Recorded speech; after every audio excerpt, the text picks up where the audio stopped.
Arab രാജ്യങ്ങളിലെ വനിതകൾക്ക് മാത്രമായി നടക്കുന്ന ലോകത്തിലെ ഏക കായികമേളയാണ് അറബ് വിമൺ സ്പോർട്സ് ടൂർണമെന്റ്.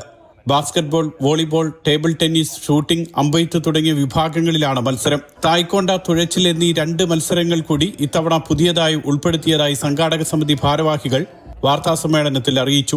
ഷാർജയിൽ 10 വേദികളിലായിട്ടാണ് മത്സരങ്ങൾ നടക്കുക. മത്സരമെന്നതിനപ്പുറം സൗഹൃദങ്ങൾ ശക്തിപ്പെടുത്താൻ മേള സഹായിക്കുമെന്നാണ് സംഘാടക സമിതി ഉപാധ്യക്ഷ ഹനാൻ മുഹമ്മദ് അൽ മഹ്മൂദിന്റെ പക്ഷം. We consider the Arab Women's Sports Tournament a reminder of the importance of sports as a tool for the development of different communities and nations.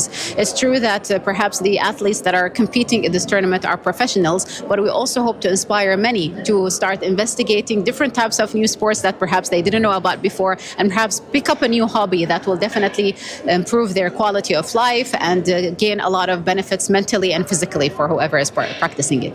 ഫെബ്രുവരി 2 മുതൽ 12 വരെയുള്ള 8ാമത് എഡിഷനിൽ മേളയിൽ 16 രാജ്യങ്ങളിൽ നിന്നായി 63 വനിതകൾ പങ്കെടുക്കും. അറബ് വനിതാ സ്പോർട്സ് സംഘാടക സമിതി chairman Sheikh Khalid bin Ahmed bin Sultan Al Qasimi, director Moza Al Shamsi എന്നിവരും വാർത്താസമ്മേളനത്തിൽ പങ്കെടുത്തു.